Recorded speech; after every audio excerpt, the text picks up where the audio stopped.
Hello friends, आप सब लोगों को मेरी ओर से नमस्कार है। आप लोगों का आपके अपने यूट्यूब चैनल पर वेलकम करता हूं। मॉक टेस्ट सीरीज में आज हम लोग मॉक टेस्ट नंबर 57 करेंगे। जैसा कि आप सभी लोग अवेयर हैं, मेरी हर वीडियो में आप ये जानते होंगे कि मॉक टेस्ट का जो टारगेट है वो एसएससी, बैंक, एनडीए, सीडीएस कोई भी कॉम्पिटिटिव एग्जाम हो उसमें ये बिल्कुल हेल्पफुल है। और दूसरा, अगर कोई एंट्रेंस एग्जाम भी है उसके लिए भी ये आपके लिए जो है बिल्कुल फिट है। तो हम लोग ग्रामर का सेक्शन शुरू करते हैं आज हमारा। इस टेस्ट में जैसा कि आप सभी को पता होगा कि ग्रामर और वकैब हम दोनों को कवर करते हैं और साथ में ग्रामर कॉम्पिटिटिव एग्जाम्स में कैसे कैसे पूछी जाती है वो भी सारा सेक्शन कवर होता है। सो पहला question, find an error in the following sentences. आपको ये बताना है कि गलती जो है वो किस सेंटेंस के पार्ट में है। द मीडिया ऑफ फिल्म्स, बिल्कुल ठीक है, has been accepted by all as the most powerful force. सबसे ताकतवर जो है ना फोर्स के रूप में समझा जाता है। That influences the younger generation, जो यंगर जनरेशन को, ठीक है, इन्फ्लुएंस करता है। ओके, सो देखेंगे द मीडिया ऑफ फिल्म्स, ठीक है, इसमें जो सब्जेक्ट है वो हमारा क्या है, मीडिया है। ओके, मीडिया जो है वो प्लूरल फॉर्म होता है और वो किसका प्लूरल फॉर्म होता है, मीडियम का होता है। ठीक है, नाउन में ये पढ़ चुके हैं हम लोग कि मीडियम का जो प्लूरल होता है वो क्या होता है, मीडिया होता है। तो अगर सब्जेक्ट हमारा प्लूरल है तो वर्ब कैसी आएगी, प्लूरल आएगी। तो the media of films has की जगह किसका यूज हो जाएगा, have been accepted by all, सभी के द्वारा उसे एक्सेप्ट किया जा चुका है। ठीक है, मीडियम जो होता है वो सिंगुलर होता है और उसका जो प्लूरल है वो क्या होता है, मीडिया होता है। As the most powerful sports, ठीक है। अच्छा, मोस्ट क्या है, सुपरलेटिव डिग्री है। ऑलवेज उससे पहले किसका यूज करेंगे, दा का यूज करेंगे। दैट इन्फ्लुएंसेस, अब ये देखिए दैट से सेंटेंस जोड़ दिया, इन्फ्लुएंसेस सिंगुलर यूज हो रहा है क्योंकि पावरफुल फोर्स की वजह से यूज हुआ है। द यंगर जनरेशन, ये बिल्कुल ठीक है। The French embassy employs him regularly as he knows how to speak French, की फ्रेंच कैसे बोलते हैं। ठीक है, the French embassy employees him regularly, बिल्कुल सेंटेंस सही है। क्यों सही है समझिए, फ्रेंच एम्बेसी एम्प्लॉयज, एम्प्लॉयज क्या है, वर्ब है, सिंगुलर वर्ब है क्योंकि फ्रेंच एम्बेसी की वजह से यूज हुई है, बिल्कुल ठीक है। हिम बिल्कुल ठीक है। रेगुलरली एक एडवर्ब है, किसकी वजह से यूज हुआ है, किसके लिए, एम्प्लॉयज के लिए यूज हुआ है। एज ही नोज, क्योंकि वो जानता है, टू स्पीक फ्रेंच, फ्रेंच को बोलना। ओके, देखो मैं आपको यहाँ एक चीज बताता हूँ जो इंपॉर्टेंट है आपके लिए, और वो क्या है कि एक वर्ड यूज होता है बहुत सिंपल, नो, ठीक है, एक वर्ड यूज होता है शो। ठीक है, जब इन वर्ड्स का यूज, इन वर्ब का यूज हम किसी को कोई चीज दिखाने के लिए करते हैं, किसी को कोई चीज बताने के लिए करते हैं, तो दैट केस में हम इनके साथ टू प्लस वर्ब की फर्स्ट फॉर्म का यूज करते हैं। ये बिल्कुल ठीक है। तो देखिए ही नोज बिल्कुल ठीक है, टू प्लस वर्ब की फर्स्ट फॉर्म। लेकिन इसमें एक खास बात होती है कि जो बीच में मैंने गैप छोड़ा है इसमें हम हाउ का यूज जरूर करेंगे। कब, जब हमें यह बताना हो कि किसी भी काम को कैसे करते हैं। ठीक है, तो उसे फ्रेंच बोलनी आती है तो इसकी जो इंग्लिश बनेगी ये बनेगी he knows to speak French, नहीं होती तो क्या हो जाएगा, he knows how to speak French. किसका यूज करेंगे, हाउ का यूज करेंगे। जैसे कि शो, आई शोड हिम, मैंने उसे बताया हाउ टू स्पीक फ्रेंच, कि फ्रेंच कैसे बोलते हैं। तो देखिए आई शोड हिम, ये सही है, टू प्लस वर्ब ये भी ठीक है। तो साथ में हाउ का यूज जो है वो कंपलसरी होता है, तो ये आपको रिमेंबर, तो knows how to speak French, answer जो है वो हमारा ऑप्शन सी है। ओके, नेक्स्ट देखते हैं। How is it that neither your friend Mahesh nor his brother Ramesh have protested against this injustice, कि ये कैसे हुआ कि ना तो तुमने और ना तुम्हारे भाई ने जो है उस इनजस्टिस का विरोध किया। ठीक है, सेंटेंस देखते हैं जरा। हाउ इज इट, बिल्कुल ठीक है, दैट नाइदर योर फ्रेंड, ठीक है, ना तो तुम्हारे फ्रेंड ने, नाइदर से जोड़ा गया किसको, फ्रेंड को, Mahesh, nor his brother Ramesh, ना उसके भाई रमेश ने। जब भी दो सब्जेक्ट याद रखें किससे जोड़े जाएं, नाइदर नोर से, या फिर किससे जोड़े जाएं, आइदर और से, या किससे जोड़े जाएं, not only but also say. अगर हम दो सब्जेक्ट को जोड़ते हैं तो जो वर्ब है वो हमेशा याद रखिएगा सेकंड सब्जेक्ट के अकॉर्डिंग यूज होगी। किसके अकॉर्डिंग, सेकंड सब्जेक्ट के अकॉर्डिंग यूज होगी। तो यहां पर सेकंड सब्जेक्ट कौन है, देखिए his brother Ramesh, brother singular है तो वर्ब कैसी आएगी, सिंगुलर। तो यहां हैव जो है वो प्लूरल है तो किसका यूज हो जाएगा, हैज।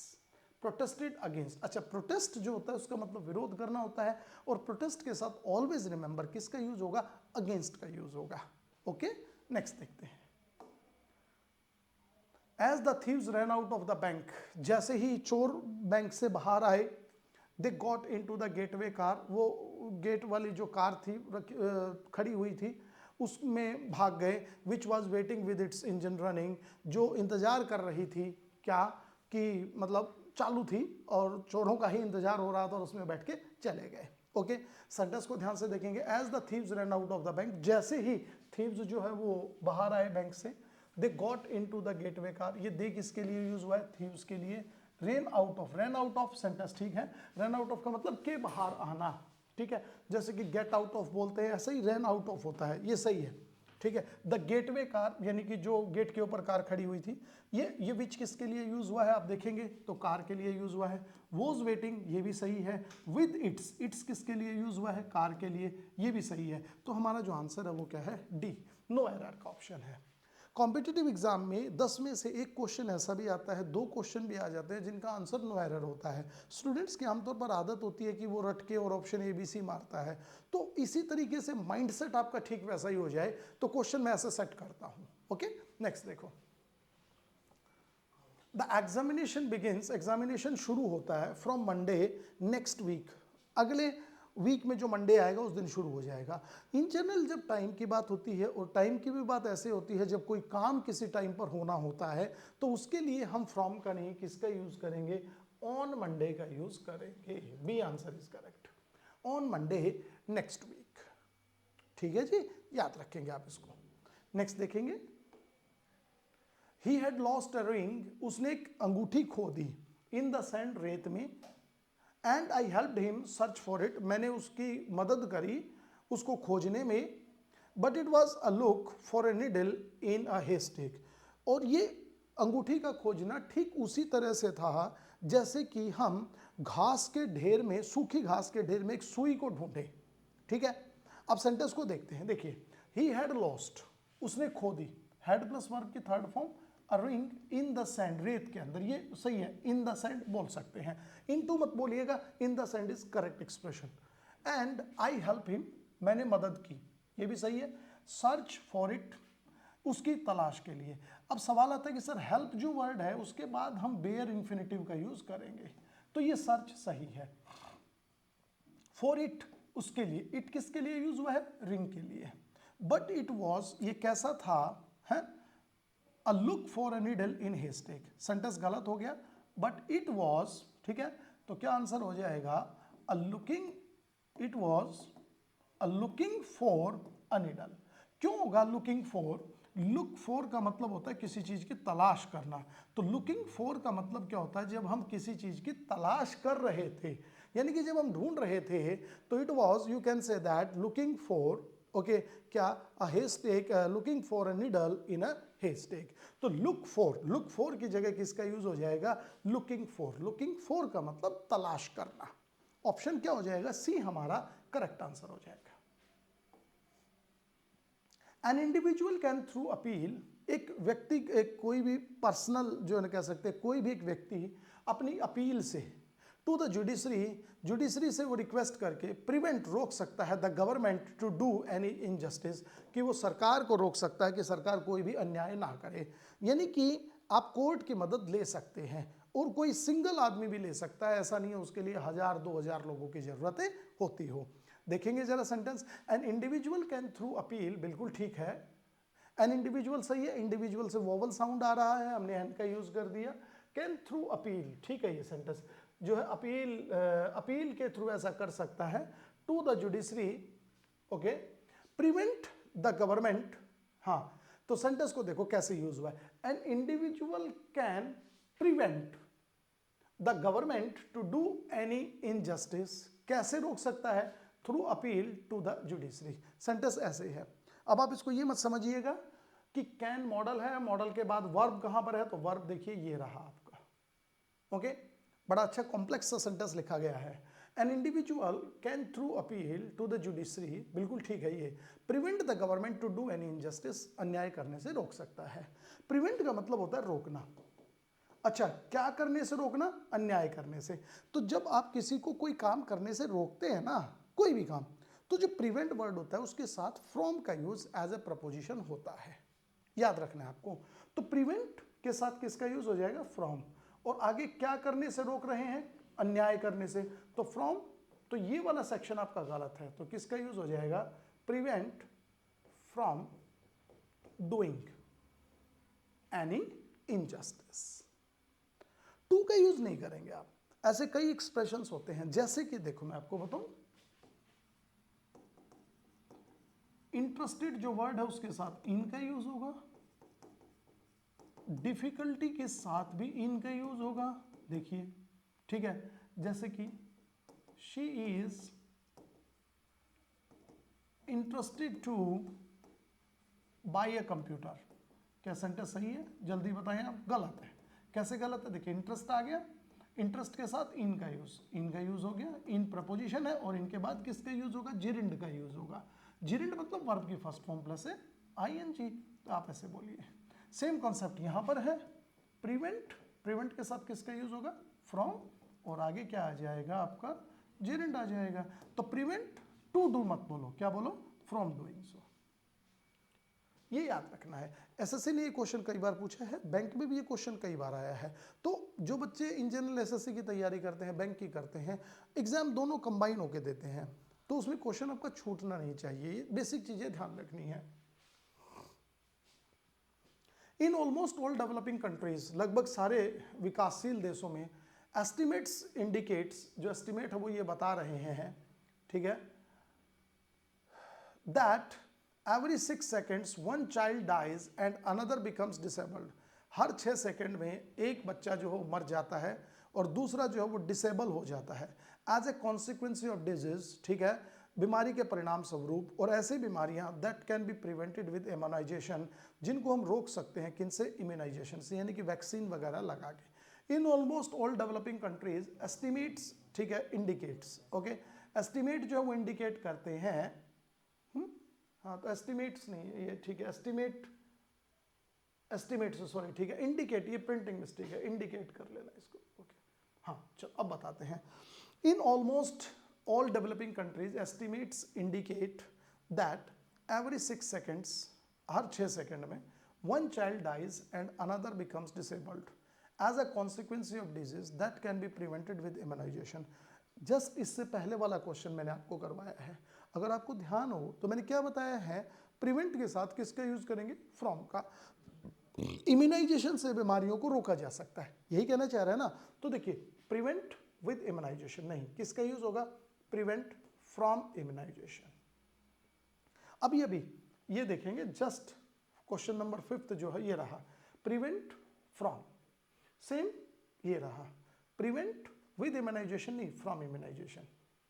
इतनी मेहनत करता हूं मैं आपके लिए ताकि आपको है ना एक अप्रोप्रिएट एग्जाम की अप्रोच मिले। सो प्लीज़ इनको आप रेगुलर बनाया करो इन मॉक टेस्ट को, ताकि हमें ये हो ना कि अगर मेरी मॉक टेस्ट सीरीज से 10 बच्चों का भी सिलेक्शन हो गया तो मैं ये समझूंगा मेरी जो मेहनत है ना वो सफल हो गई, ठीक है ना। बस आपको ये ध्यान रखना कि आप कंटिन्यू बनाते रहिए। आपको तो सिर्फ घर पर 25 से 30 मिनट स्पेंड करनी होती है। आप सोचो हम इस पेपर को बनाने के लिए कितने मेहनत करते होंगे आपके लिए, ताकि आपको जो है ना एक एक्चुअल जो है ना एग्जाम का स्टैंडर्ड मिले।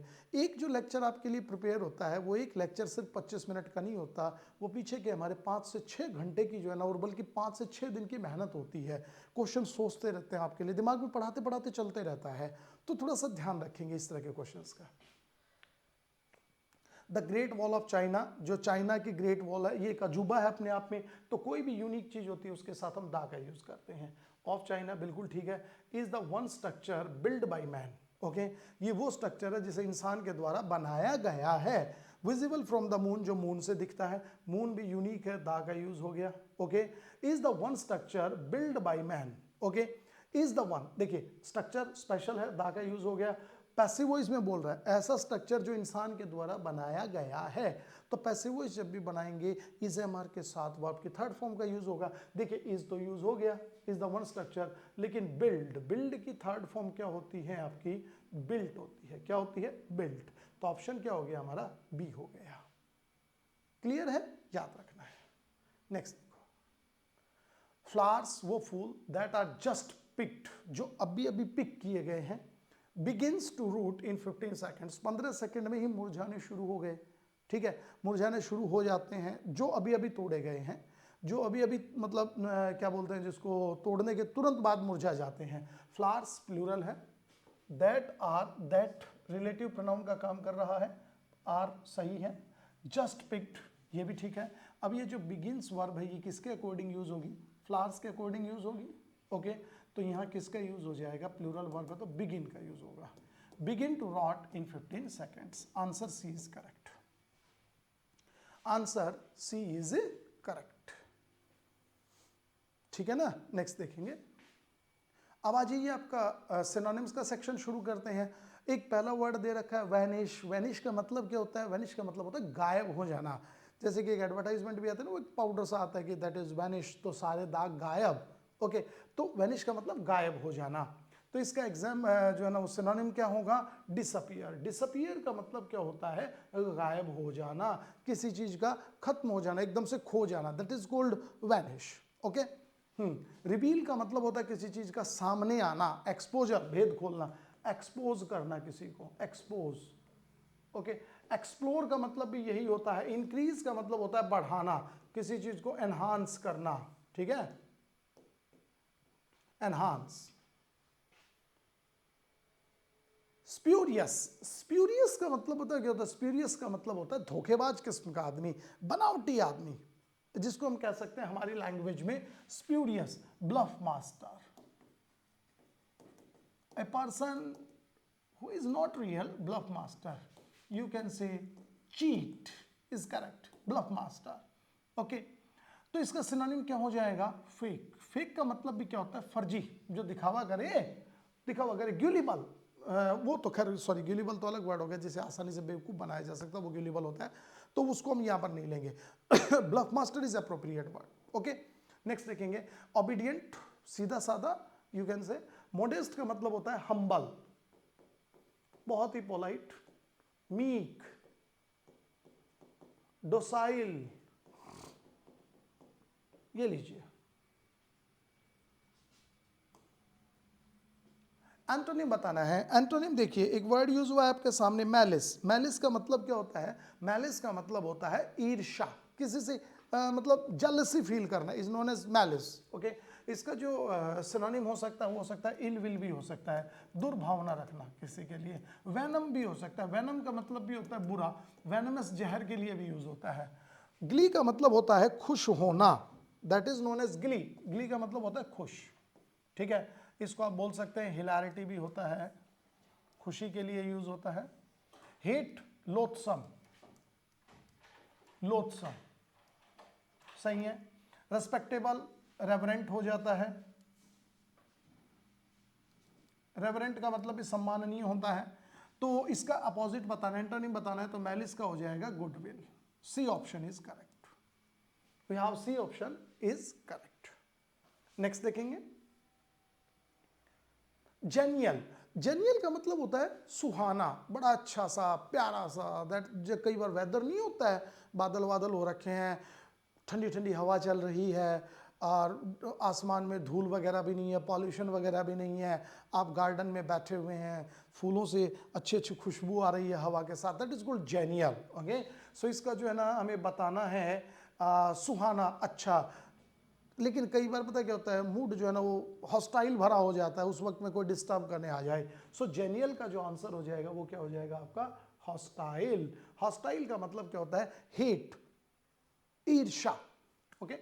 ऑनेस्ट, स्टूपिड, एफेबल, एफेबल का मतलब होता है फ्रेंडली, क्या हो जाएगा, friendly, a person affable, okay. Benign, जो नुकसान ना पहुंचाए, इज नोन एज बेनाइन।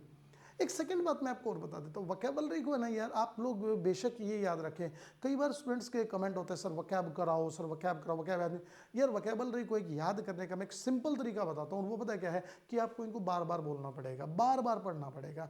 अगर आप ये समझते हैं कि हम कुछ ट्रिक वगैरह अडॉप्ट कर लें, कुछ ऐसा करें, अपने दिमाग में एक अलग सा सर्कल बना के याद करें, तो उससे ना आप एक 10 20 50 वर्ड्स याद कर सकते हो, उसके बाद आप कंफ्यूज होना शुरू हो जाएंगे, and I think you feel that.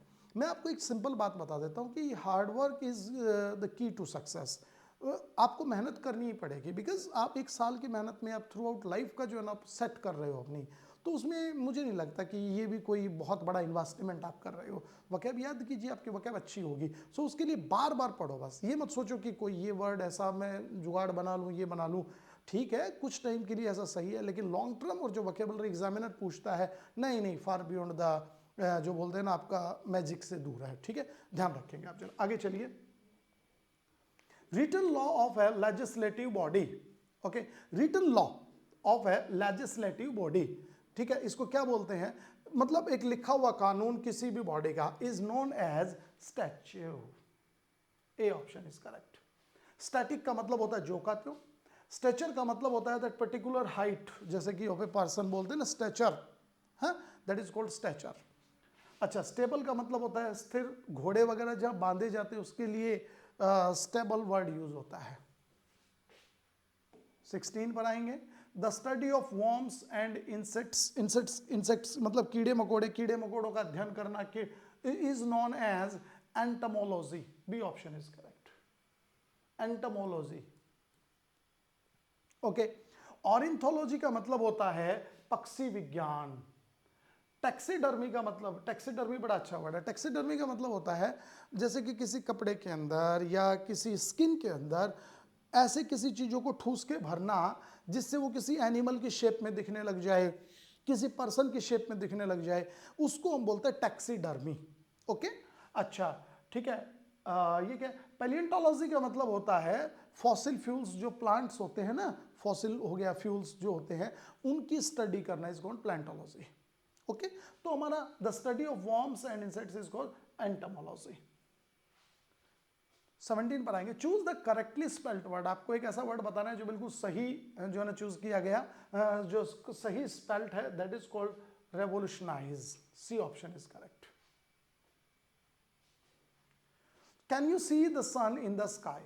Okay, क्या तुम आसमान में देख सकते हो सूरज को? हाँ, पैसिव वॉइस है, पैसिव वॉइस में कैन का यूज किया गया एज ए मॉडल, तो क्या हो जाएगा? Can model plus B plus verb की थर्ड फॉर्म, तो ये हो जाएगा can the sun be seen in the sky by you. Option B is correct. I said to him I can play chess. मैंने उससे कहा कि मैं चेस खेल सकता हूं। Said does reporting verb past tense में है, सेट टू को टोल्ड में चेंज कर देंगे, रिपोर्टेड स्पीच का टेंस चेंज कर देंगे। सेट टू को किस में चेंज करेंगे? टोल्ड में। अच्छा, टोल्ड टू में चेंज नहीं करेंगे, ठीक है। टोल्ड हिम, ठीक है, टोल्ड हिम। अच्छा, इन्वर्टेड कॉमास की जगह दैट आएगा, ये भी सही है, ये भी सही है, ये गलत है, तो दो ऑप्शन हो गए। आई फर्स्ट पर्सन, ये सही है। कैन को किस में चेंज कर देंगे? कुड में, तो ऑप्शन आपका क्या हो गया? सी हो गया। 20 पे आते हैं हम लोग। हमारा क्लोज टेस्ट शुरू होता है। ये जो क्लोज टेस्ट है ये पूरा आपको टेलीफोन के यूजेस के बारे में बताया गया है, और एक ये भी बात बताई गई है टेलीफोन यूज ज़्यादा जो करते हैं उनकी क्या खास बात होनी चाहिए, उनकी अच्छे साउंड, उनकी वॉइस क्वालिटी जो वो अच्छी होनी चाहिए, ठीक है, ताकि वो किसी को इम्प्रेस कर सकें। तो देखेंगे जरा, टेलीफोन्स हैव बिकम, आजकल टेलीफोन बन चुके हैं हमारे लिए। क्या बन चुके हैं? तो यहाँ पर एक हम एडजेक्टिव की फॉर्म में कुछ ना कुछ लेना चाह रहे हैं। ओके, तो इंडिस्पेंसेबल, नेसेसरी, सुटेबल और इनविटेबल। तो देखेंगे जरा क्वेश्चन नंबर 20 जो है ना वो क्या है? यस, तो देखिए इसमें जरा हम देखेंगे necessary, have become necessary, have become indispensable. Okay, जो इंडिस्पेंसेबल है इसका मतलब होता है बहुत ही ज्यादा जरूरी। नेसेसरी माने जरूरी होता है, लेकिन इंडिस्पेंसेबल किसी चीज के लिए यूज होता है जो हमारी लाइफ का पार्ट बन चुकी है। There we use indispensable. Okay, so suitable नहीं, telephones have become suitable in our lives, चलो हम सुटेबल मान लेते हैं। एज एन इंपॉर्टेंट, तो इंपॉर्टेंट आने का मतलब सुटेबल नहीं है। ओके, इनविटेबल का मतलब होता है जिसे टाला ना जा सके, तो ये तो वर्ड सुटेबल नहीं है। हाँ, ये तो हो सकता है डेथ इज इनविटेबल, मौत को नहीं टाला जा सकता, ये सही है, लेकिन टेलीफोन इनविटेबल है और इंपॉर्टेंट है नहीं, ये गलत हो जाएगा। तो हमारा जो करेक्ट ऑप्शन है वो क्या है? Indispensable of communication, sorry, in our lifes as an important, एक महत्वपूर्ण, इंपॉर्टेंट बन गया है। क्या बन गया है? ओके, अब देखो इंपॉर्टेंट क्या है? एडजेक्टिव है, बिल्कुल ठीक है, इसके बाद किसका यूज होगा, नाउन का यूज होगा। तो नाउन बनाएंगे तो देखो क्या है, an important okay of communication. हाँ, कम्युनिकेशन का एक महत्वपूर्ण क्या बन गया है, काम करने का जो है ना, हम कम्युनिकेट कर सकते हैं। तो यहां पर देखिए एक वर्ड यूज हुआ है मीडियम, एक वर्ड यूज हुआ है वे, मेथड, मेथड तो होता है किसी काम को करने का तरीका, तो मेथड गलत है।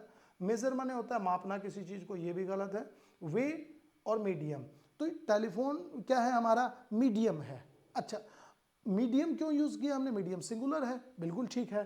तो आंसर क्या हो जाएगा, is an important medium of communication, या मोड भी हो सकता था, mode of communication, medium of communication, वो ठीक है।